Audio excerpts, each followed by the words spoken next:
우리 하나님의 말씀 빌립보서 2장 12절입니다. 빌립보서 2장 12절 말씀 보시겠습니다.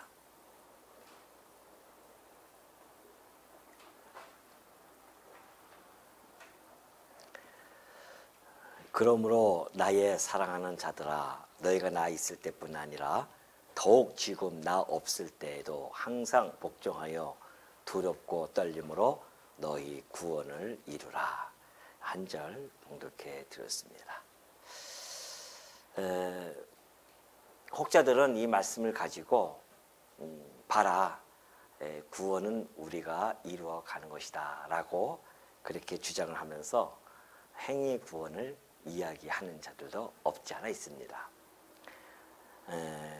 또 많은 사람들이 이 구절들을 또 오해해서 우리가 정말 구원을 이루어가는 데 있어서 우리의 힘이 절실히 필요하구나 라는 것으로 또 이해하는 자들도 있습니다. 그러나 이 말씀은 참으로 바울의 삶이 녹아져 있는 그러한 말씀일 뿐만이 아니라 성도에게 있어서는 아주 중요한 말씀이기 때문에 오늘 우리가 한 시간 동안에 이 말씀을 가지고 좀 깊이 고찰해 보도록 하겠습니다. 지난 시간에 우리가 살펴봤듯이 교회가 세워지는 데 있어서 세워가는 데 있어서 필요한 덕행들이 있다고 했습니다. 여러분 잘 아시는 내용이죠. 교회가 세워가는데 필요한 덕행은 뭐뭐 있었죠? 예. 주 안에서의 뭐예요? 권면. 그리고 사랑의 위로. 예. 그 다음에 성령의 교제. 그리고 긍휼을 베푸는 것, 자비를 베푸는 것들. 이것이 이제 교회의 덕행이라고 했습니다. 이런 걸 통해서 교회가 세워져 간다는 것이죠. 이런 걸 덕행을 통해서 교회가 세워져 가는데 또 없어서는 안 될 중요한 덕목이 있다는 겁니다. 이것을 이루어 가는 데 있어서 필요한 덕목은 바로 예수 그리스도의 마음을 품어야 된다는 것이죠. 그리스도의 마음으로 이것을 해나가야 됩니다. 근데 그 그리스도의 마음은 무슨 마음이에요? 겸손한 마음. 이 겸손한 마음을 품어야 된다고 그렇게 이야기하고 있습니다. 이 덕목이 바탕이 되어져서 이런 덕행들이 이루어진다는 것이죠. 자, 이런 덕행들, 이런 덕목들은요, 사실 이런 덕목을 통해서 이런 덕행이 이루어져서 교회가 세워져 가는데 이런 것들은 좀 더 광의적으로 이렇게 살펴보면은 이것이 바울이 초반에 얘기했던 복음에 합당한 생활이라는 것으로 귀결되어질 수가 있습니다. 그러니까 이 모든 것들이 다 복음에 합당한 생활이라는 것이죠. 이 복음에 합당한 생활을 다른 말로 우리가 한번 바꿔서 이야기하면은 이것은 곧 거룩한 생활입니다. 이걸 두 글자로 줄이면 뭐가 될까요? 거룩한 생활을 두 글자로 줄이면 예? 이걸 이제 성화라고 하는 것이죠.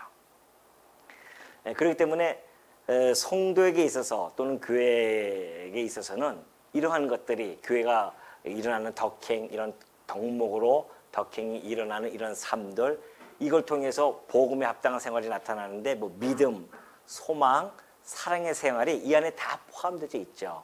사랑의 위로라든가 성령의 교제라든가 말씀의 권면, 이런 것들이 다 우리가 가지고 있는 신망이라고 하는 생활 속에서 다 파생되어서 나오는 것들입니다. 이것이 복음에 합당한 생활이죠. 성도들이 세상에서 살다가 구별을 받습니다. 부름을 받고서는 교회라고 하는 이 모임으로 들어와요. 그래서 하나님께서는 세상에서 특별히 구별시켜 놓고 이걸 교회라고 해놓고 이 교회가 세상과는 구별되어진 삶을 살아가는데 그런 삶들이 다 이런 모습이에요. 이런 모습 속에서 다 나타난다는 것이죠. 결국 이제 거룩한 생활이 나타난다는 겁니다. 오늘 이 12절의 말씀이 이 말씀과 매우 밀접하게 관계가 되어져 있기 때문에 제가 다시 한번 이것을 설명하고, 왜? 바울이 지금 펼쳐나가는 논증이 바로 이런 논증이기 때문에 그렇습니다. 자, 그럼 한번 본문을 살펴볼까요? 자, 그러므로 나의 사랑하는 자들아. 이제 바울이 이 12절부터는요, 권면을 하기 시작합니다. 권면을 하는데 때로는 약간 좀 세게 권면을 할 때도 있고요. 또한 부드럽게 권면할 때도 있습니다. 그러나 이 권면은 그가 명령적으로 또는 막 강요적으로 하는 것이 아니라 정말 부드러운 권면이죠. 사랑이 바탕되어진 권면이기 때문에 내가 이제부터 나의 사랑하는 자들에게 권면을 하겠다는 이야기입니다. 그 권면에 사랑이 바탕되어진 권면이죠. 그러면서 너희가 나 있을 때뿐 아니라 더욱 지금 나 없을 때에도 그래요. 너희가 나 있을 때 너희들이 내 말씀을 잘 순종하고 하나님의 말씀을 잘 순종하고 복종해서 정말 두렵고 떨리는 마음으로 그들이 구원을 이루어 갔다는 겁니다. 근데 지금 바울이 멀리 떨어져 있었어요. 그러니까 나 있을 때뿐만 아니라 더욱 지금 나 없을 때에도 우리가 하나님 말씀 앞에서 순종하게 되어지는 것은 곧 바울이 지켜보기 때문에 그 순종을 하고 그런 바울이 지켜보는 것이 하나의 동기가 되어져서 순종을 한다. 이것은 진정한 성도의 삶이 아니라는 겁니다. 우리 각자는 누구의 눈치를 보고 누가 있기 때문에 신앙생활하는 것이 아니잖아요. 우리는 다 각자가 누구 앞에서? 그리스도 앞에서, 말씀 앞에서 우리가 순종하면서 신앙생활을 하고 있는 중입니다. 그걸 바울이 지금 다시 한번 주지시키고 있는 거죠. 너희들이 나가 없을 때도, 내가 있을 때나 없을 때나 나와 상관없이 너희들은 항상 복종하고 두렵고 떨림으로 그렇게 너희 구원을 이루어 가라고 권면을 해주고 있습니다. 다시 말해서 그리스도께서 자기를 죽기까지 낮추셨잖아요. 그렇게 복종하셨단 말입니다. 그것처럼 너희들도 그리스도 앞에서 죽기까지 그렇게 겸손한 마음으로 이 복음에 합당한 생활을 하라. 이런 내용이 함축되어져 있다는 겁니다. 여기서 이제 바울이 그래요. 복종하여 두렵고 떨림으로 그랬습니다. 우리는 복음을 들으며 항상 기뻐하고 즐거워하고 그렇게만 인식을 할 수가 있어요. 근데 그렇지 않습니다. 우리가 복음에 합당한 생활을 하는 과정은 두렵고 떨리는 마음으로 해야 된다는 겁니다. 두렵고 떨리는 마음은요, 우리를 악으로부터 지켜주고 보호해 준다는 것이죠. 사실 하나님을 두려워하지 않는 자들은요, 교만의 극치에 이른 자들입니다. 하나님을 두려워하지 않아요. 근데 문제는 교회 안에서도 하나님을 두려워하지 않은 자들이 사실 참 많이 있습니다. 그러니 하나님을 두려워하지 않으니까 자기가 왕노릇해가지고서는 교회 내에서 정말 자기가 왕노릇해서 지 마음대로 교회를 좌지우지하려는 그러한 자들이 없지 않아 우리의 교회에서 많이 나타났고요. 우리 강남교회도 역시 마찬가지였고 우리의 과거의 모습들이 그 안에서 충분히 우리는 반면교사로 삼을 수 있는 일들이 너무나 많았었습니다. 자, 바울의 이 주장과 히브리 기자의 그 주장은 매우 일맥상통합니다. 히브리서에 보면은 12장 28절에 그러므로 우리가 흔들리지 않는 나라를 받았은즉 그래요. 우리가 흔들리지 않는 나라. 이제 이게 나중에 이제 설명 히브리서가 한번 나타내겠지만은 시내산에서의 그런 내용은 아니라는 것이죠. 우리는 흔들리지 않는 나라를 받았다. 은혜를 받자. 이로 말미암아 경건함과 두려움으로 하나님을 기쁘시게 섬길지니 그래요. 하나님을 경외한다는 뜻은요, 두려워하는 것이 포함되어져 있습니다. 그러니까 하나님을 기쁘게 섬기는데 어떻게 해요? 경건함과 두려움으로 섬기는 겁니다. 성도들은. 왜 그러냐면은 우리 하나님은 소멸하는 불이시기 때문에 그렇다는 겁니다. 그러니까 우리 하나님을 어떤 분들은 사랑의 하나님이라 해도 사랑만 강조하는 분이 있습니다. 안 그렇습니다. 우리 하나님은 사랑뿐만이 아니라 뭐가 있어요? 네, 공의의 하나님이십니다. 그러니까 십자가 사건은 우리에게 공의와 사랑을 함께 보여주신 거예요. 내가 너희 이렇게 죽기까지 내가 사랑해. 그러나 나는 공의의 하나님이야. 반드시 심판에 가시는 하나님이라는 것을 밝혀주고 있습니다. 그래서 우리는 하나님에 대해서 다양한 그런 하나님에 대한 속성들을 공부하는 이유가 그렇게 다양한 하나님을 우리가 알아야 우리의 삶 속에서 더욱 우리의 신앙을 지켜나가는데 매우 유익하기 때문에 그렇습니다. 사랑의 하나님이라고 해서 자비의 하나님이라고 해서 우리 마음대로 사는 것이 아닙니다. 하나님은 소멸하는 불이셔요. 늘 그걸 우리는 염두에 두고 있어야 됩니다. 하나님의 심판은 이미 정해져 있습니다. 그 심판 가운데서 다만 우리를 건져 주신 것뿐이죠.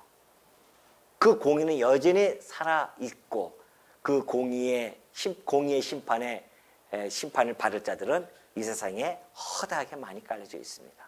그곳에서 우리가 건짐을 받아서 그의 사랑 안에 거하게 되어졌다는 그 놀라운 복된 소리 앞에 어떻게 하나님을 두렵고 떨리는 마음으로 섬기지 아니할 수 있겠냐 말이죠. 그걸 바울이 지금 전달해 주고 있는 것이죠.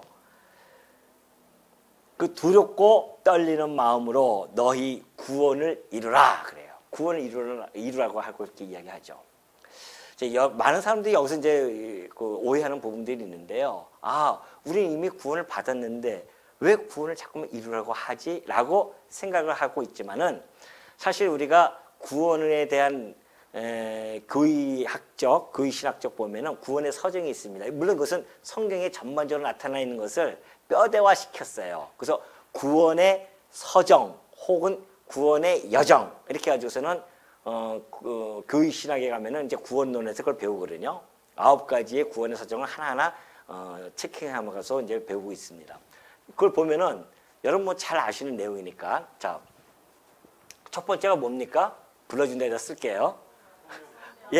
예, 소명, 또 중생. 이거 지워지지 않기 때문에 잘못 부르면 큰일 납니다. 중생. 그 다음에 회심. 그리고요, 신앙. 그 다음에요, 칭의. 그리고 양자. 그 다음에요, 성화. 그 다음에 견인. 그 다음에 영화. 자, 잘 외우고 계셨네요. 이게 구원의 서정이에요. 하나님이 부르십니다. 그리고 부르심에 의해서 유효적인 부르심이 있고, 유효적인 부르심이 있다고 그랬죠. 또 하나의 부르심은 일반적인 보편적인 부르심이 있고 유효적인 부르심이 있어요. 우리는 유효적인 부르심을 받고 중생을 합니다. 죽었던 영혼이 다시 거듭나요. 그래서 회개할 수 있습니다. 중생 되어지지 않으면 회개할 수가 없어요. 그냥 지금 어때로 살아가는 것이죠. 그러나 중생한 자들은 아, 내가 정말 죄인이구나라고 깨달아져요. 그리고 그 죄인임을 깨달아지고 죄를 구속해 주신 예수를 그리스도를 믿게 되어집니다. 신앙을 갖게 되어져요. 그걸 하나님은 법정적으로 선포를 하시는 겁니다. 너 의롭다 이렇게 해서 법정적으로 선포하셔요. 그리고 우리의 신분이 양자, 하나님의 양자, 아들, 자녀로 바뀌게 되어집니다. 자, 여기까지는요. 이제 즉각적으로 일어날 때도 있고 약간의 시차를 두고 일어날 때도 있습니다.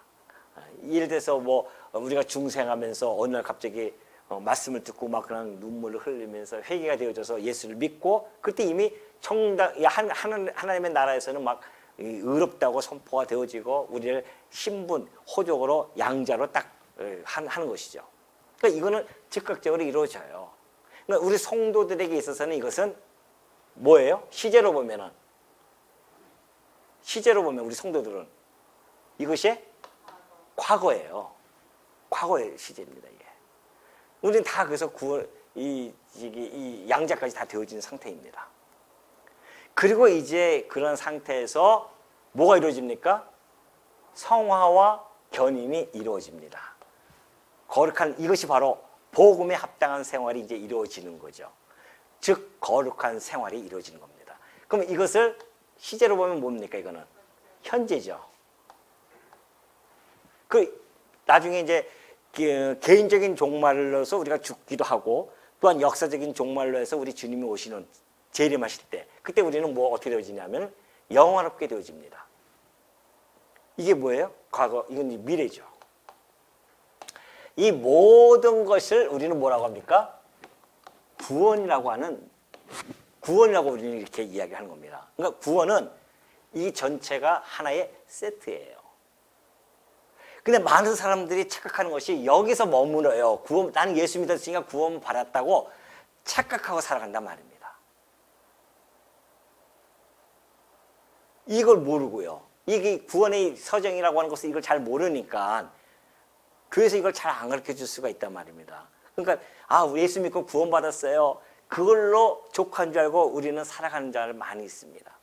그래서 이제는 예수 믿었기 때문에 구원받았기 때문에 우리는 절대 한번 구원받은 백성은 하나님께서 버리지 않으셔.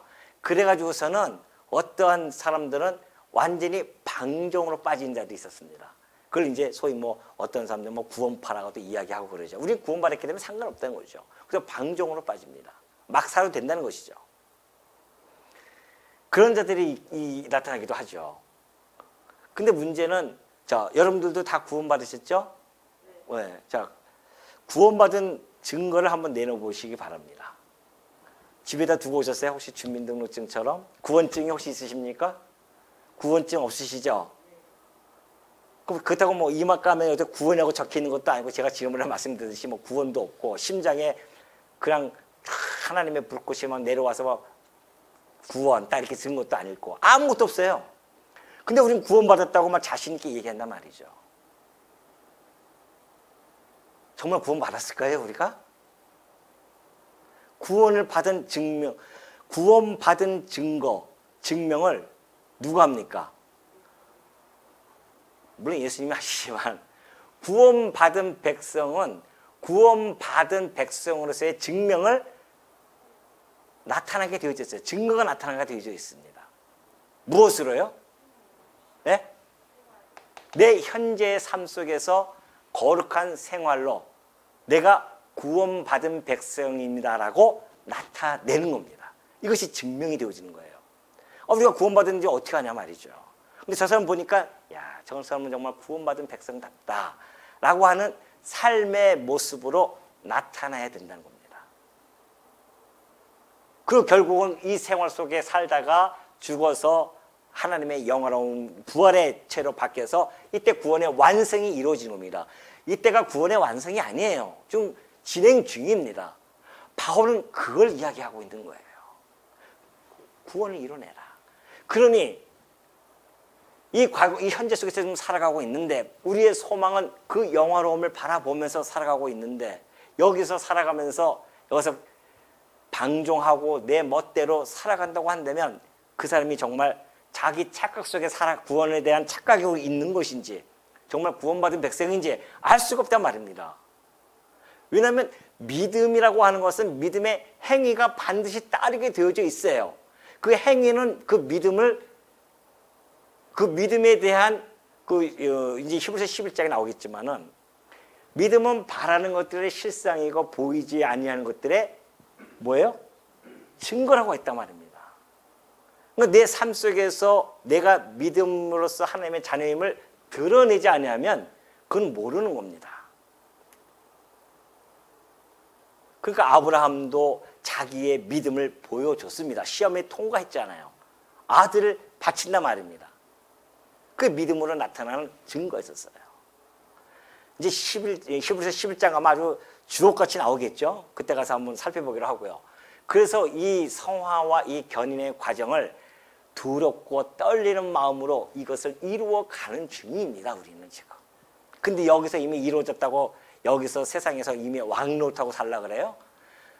우리가 제사장으로서의 왕노릇은 이때 가서 영화로운 몸을 되어져서 하나님 나라에 가서 그때 이루어질 일들이고 이 땅에서 물론 우리가 심적으로는 왕노릇하고 살지만은 그러나 여전히 이 땅에서는 우리는 하나님의 종으로서 두렵고 떨리는 마음으로 겸손한 마음으로 섬기면서 왕노탄다고 하는 것은 뭐예요? 섬기는 일이 왕노릇하는 겁니다. 왕노타니까는 뭐 일반 군왕족처럼 막 신하들 앞에 놓고 왕노릇하는다고 착각하시면 안 되죠. 왜? 우리 주님 머리 대신 우리의 만왕의 왕께서 오셔서 죽기까지 낮추시고 우리를 섬겨주셨는데 어리 감히 우리가 그 앞에서 교만을 떨 수 있겠냐 말이죠.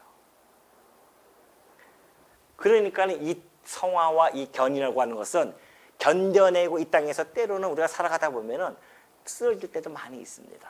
그럴 때 하나님께서 우리로 하여금 견인케 해주신다는 것이죠. 견뎌내기도 하고 인내키도 하고 때로는 엎어졌다가 다시 일으켜 세우기도 하시면서 이런 과정을 우리가 걸쳐 나가는 겁니다. 이곳에서 우리의 백성으로서의 삶이 나타나는 거죠. 그리스도의 향기가 막 뿜어져 나오는 거란 말입니다.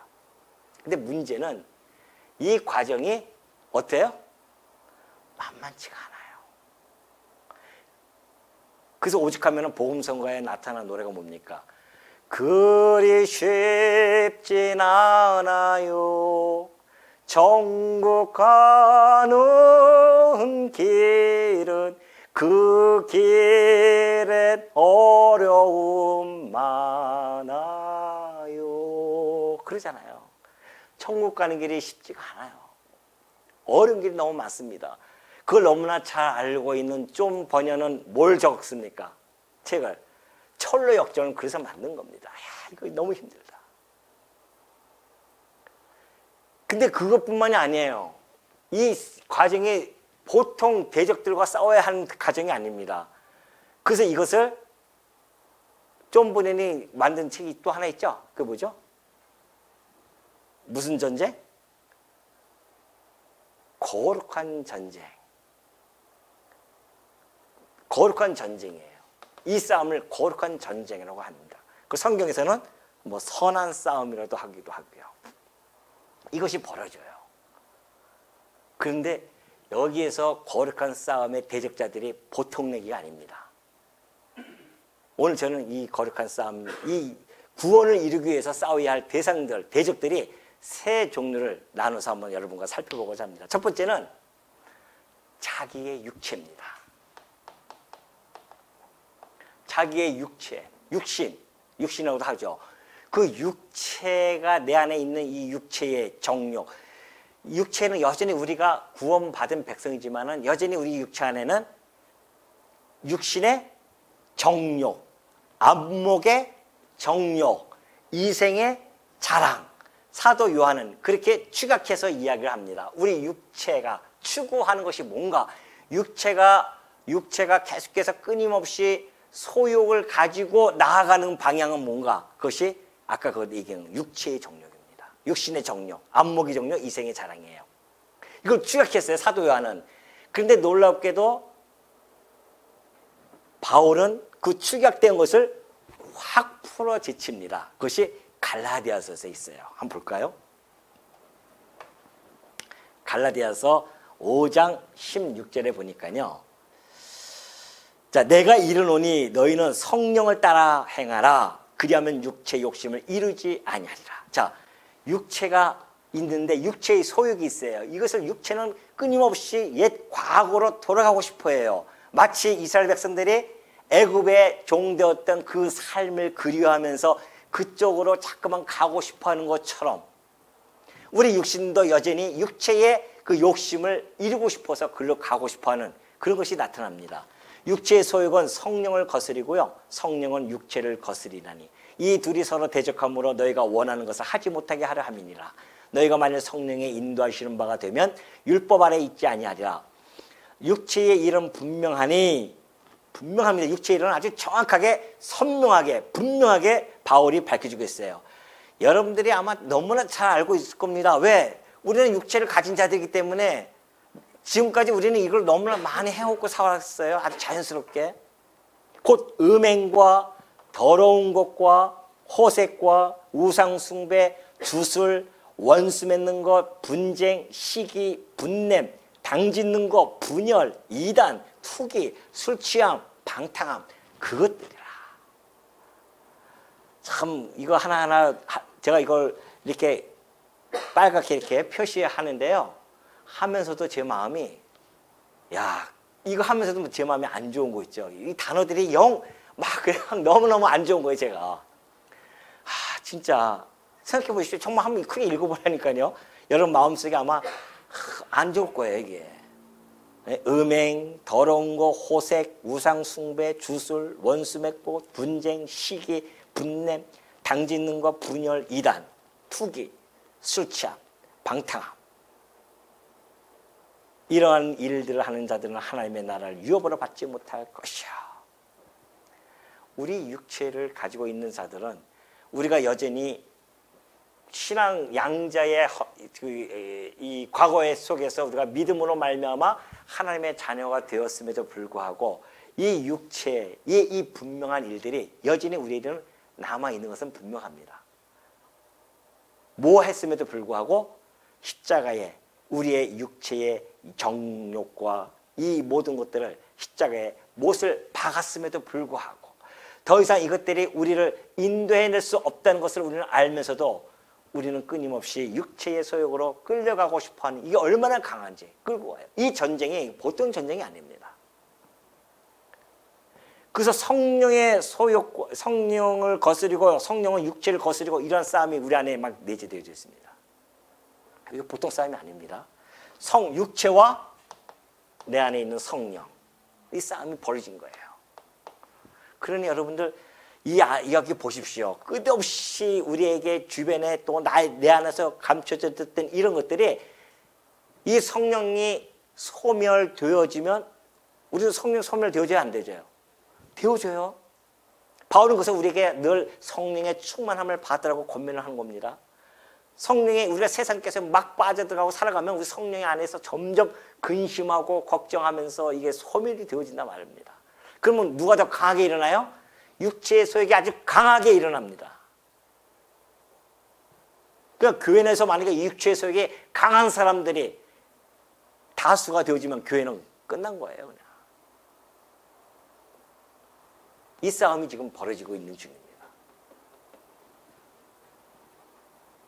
그러나 성령의 소욕 볼까요? 얼마나 단어도 그렇게 파랗고 좋습니까? 예?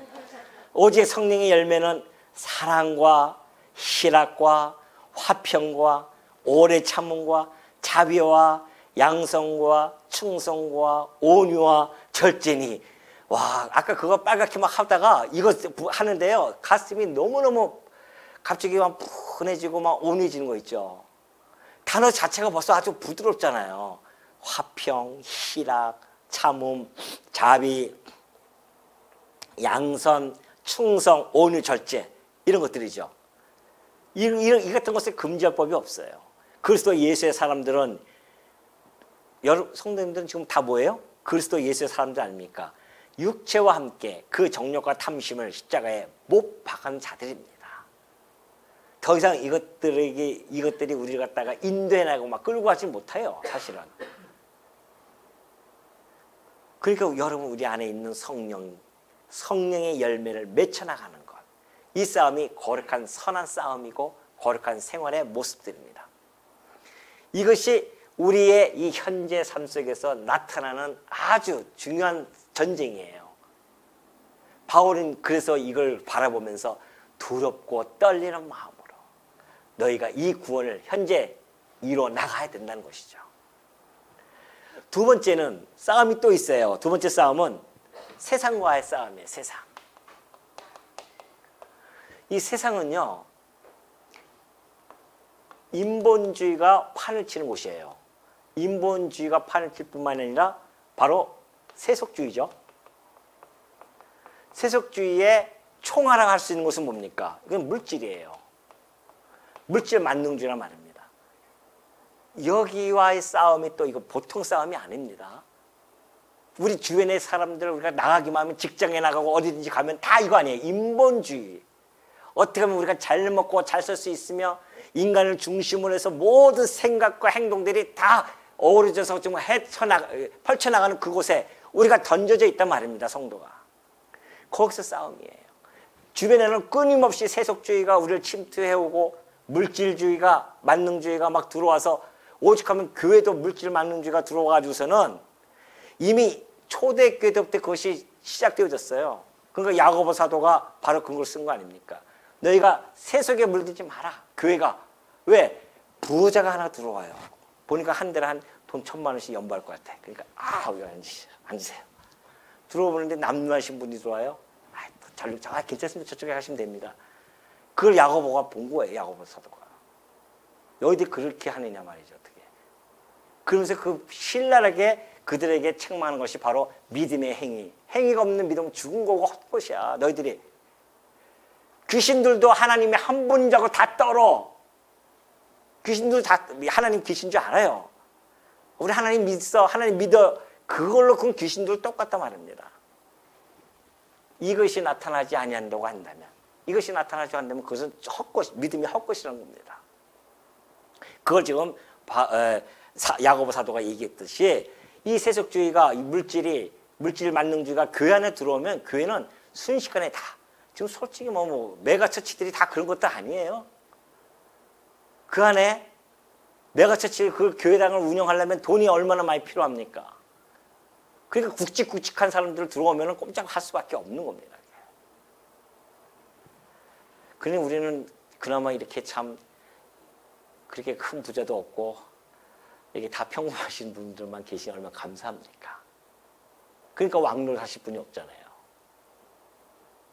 그것도 감사해요. 그래서 이 세상과의 싸움, 이 세상과의 싸움은 오로지 우리 교회가 싸워야 할 것은 바로 신본주의라 말입니다. 가져야 할 무기는 신본주의예요. 인본주의와 신본주의의 싸움. 교회에서 오로지 전능자 하나님 한 분, 그분만을 중심으로 해서 우리가 하나님의 절대 주권을 의지하면서 살아가는 삶. 이것이 이 싸움이란 말입니다. 그리고 마지막 싸움이 뭐냐면은 마귀의 싸움이 있어요. 마귀. 이 마귀가요, 얼마나 유혹을 하고 괴계와 술수를 펼치는지 모릅니다. 아주 교묘하게 교회 안에, 우리 안에 들어와서 마귀가 슬슬 우리 갖다가 무너뜨리고자 합니다. 교회를 무너뜨리는 것이 마귀가 할 일이거든요. 그래서 보이지 않는 벽, 보이지 않는 금 이런 것들을 파고 들어오면서 그것을 간극을 넓혀가지고서는 교회를 분쟁시키고 분열시키고 무너뜨리는 일, 마귀가 하는 일입니다.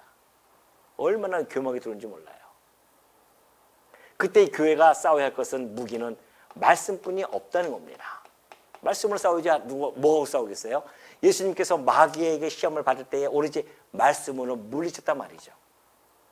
그래서 이 싸움들을 하기 위해서는 이 복음에 합당한 생활, 곧 거룩한 생활을 통하여서 이 싸움을 해나가야 되는 성도들에게 있어서는 어찌 두렵고 떨리는 마음으로 구원을 이루어 나가지 아니할 수 있겠냐 말이죠. 혹시 나는 여기서 떨어져 나갈까 봐. 그래서 바울이 이 싸움에서 우리가 승리하기 위해서는 뭐가 필요하다? 하나님의 전신갑주를 입어라. 하나님의 전신갑주가 뭐예요? 구원의 투구를 써라. 의의 흉배를 붙여라. 의의 흉배죠. 이게 의의 흉배. 그리고 평안의 복음. 평안의 복음. 신발을 신고. 또 뭐 있어요? 뭐예요? 진리. 허리띠. 진리의 허리띠. 믿음의 방패. 말씀의 검. 성령의 검이죠. 말씀. 이것이 우리 성도들이 갖춰야 할 전신갑주입니다. 이래야 이 싸움에서 승리할 수가 있어요. 물론 성도는 하나님께서 반드시 어떻게 해요? 최후 승리를 보장시켜 놨어요. 싸우는 중입니다. 그 최후 승리가 보장됐다고 해서 방종되어진 삶을 살까요? 아니에요. 최후 승리가 보장되어진 자는 믿음으로 담대하게 이러한 우리의 전신갑주, 하나님의 전신갑주를 입고 나가서 나가는 겁니다. 이것이 12절에 담겨져 있는 바울의 권면의 내용이었습니다. 이것이 구원이란다. 너희들이 이걸 통한 이 싸움이 있었는데 너희가 두렵고 떨리는 마음으로 이것을 싸워서 승리하면서 이뤄나가라. 그런 이야기죠. 이것을 제일 잘 실현하신 분이 바로 누구예요? 물론 우리 주님도 계시지만은 바울이 고린도 성도들에게 이렇게 편지를 통해서 보여준 겁니다. 운동장에서 다름질하는 자들이 다 달릴지라도 오직 상을 받는 사람은 한 사람인 줄을 너희가 알지 못하느냐. 너희도 상을 받도록 이와 같이 다름질하라. 이기기를 다투는 자마다 모든 일에 절제하나니 그들은 썩을 승리자의 관을 얻고자 하되 우리는 썩지 아니할 것을 얻고자 하노라. 그러므로 나는 다름질하기를 향방 없는 것 같이 아니하고 싸우기를 허공을 치는 것 같이 아니하며 내가 내 몸을 쳐 복종하게 하면 내가 남에게 전파한 후에 자신이 도리어 버림을 당할까 두려워함이로다. 바울이 누구보다도 예정을 잘 알고 있었던 그 바울임에도 불구하고 그는 자기 몸을 쳐서 복종합니다. 육체의 그 소욕, 아까 보여줬던 그 육체의 소욕을 날마다 쳐서 복종하게 하는 겁니다. 왜? 혹시 내가 이 복된 소식을 전하고 나서 자기는 도리어 버림을 당할까 봐 두려워하는 마음, 그것이 두렵고 떨리는 마음입니다. 그러한 마음으로 우리가 이 세상을 마치 살 얼음판 그 걷듯이 그렇게 우리는 걸어야 됩니다. 한시라도 순간적으로 이거 놓치면 안 돼요. 놓치면은 이 마귀 세상 육체의 소욕들이 우리를 막 그냥 어떻게 그냥 그 늪에서 막 끌고 가듯이 확 끌고 가버려요. 여러분도 많이 경험하실 겁니다. 이거 많이 경험하죠. 저는 뭐 숱하게 경험했으니까. 근데 놀랍게도 하나님께서는 그때마다 저를 아주 구렁텅이에 밀어넣지 않더라고요. 이것이 우리의 소망입니다. 끝까지 우리를 성령께서 우리를 견인해 가신다는 것. 이것이 우리 믿음이 있기 때문에 그래서 우리는 늘 마음속에 다짐하고 또 다짐하면서 바울의 이러한 삶을 바라보면서 다름질해야 됩니다. 뒤를 돌아보면 안 돼요. 다시 애굽으로 자꾸 돌아보면 안 된단 말입니다. 육체의 소욕, 세속에 의한 것들, 저 마귀의 유혹에 자꾸만 뒤돌아보는 것이 아니라 쟁기를 든 자는 오로지 앞을 향해서 우리의 이 영원한 소망을 향해서 부르시는 상을 향해서 우리는 한 걸음 한 걸음 걸어나가는 자들이지. 자꾸 뒤를 보면 안 된다는 겁니다. 이것이 바로 12절에 나타나 있는 두렵고 떨림으로 복종하여 두렵고 떨림으로 너희 구원을 이루라는 그 말씀에 담겨진 의미입니다. 그것도 항상이에요. 항상. 뭐 조금 느슨하게 아이고 좀 괜찮겠지 해가지고서는 조금만 틈만 보이면은 그냥 끌려가 버려요. 얼마나 강력한데 이 대적들이. 항상 정신을 똑바로 차리고 이것이 바로 바울이 빌립보 성도들에게 권면한 것뿐만이 아니라 오늘 이 시대에 사는 이 말세를 당한 우리들의 성도들도 여전히 이 권면의 말씀이 우리 가슴속에 깊이 담겨져야 되는 권면의 말씀이면 틀림이 없습니다. 우리 사랑하는 우리 성도 여러분, 성도님들이 오늘 이 말씀처럼 정말 우리의 대적들은 너무나 강력합니다. 우리의 조그만 틈을 타고 들어온다는 것을 잊지 마시기 바랍니다. 언제든지 이 마귀의 괴계가 이 교회 안에 들어올 수 있다는 거 잊지 마시기 바랍니다. 언제든지 이 교회 안에 세속주의가 인본주의가 들어올 수 있다는 것도 잊지 마시기 바랍니다. 여전히 우리의 육체의 소욕이 이 교회 안에서 판을 칠 수도 있습니다. 그럴 때 우리는 어떻게 대해야 될 것인가? 우리는 어떠한 마음 자세로 이것을 싸워야 되는지를 우리는 지금 하나하나 살펴가고 있습니다. 여러분 마음속에 이 생명의 말씀이 결코 한쪽 귀로 들어갔다가 한쪽 귀로 흘러가지 마시고 마음 신비에 새겨져서 정말 이 구원을 이루어나가는 일에 힘써서 싸우면서 승리하시는 주의 종들 되어지시기를 당부드립니다.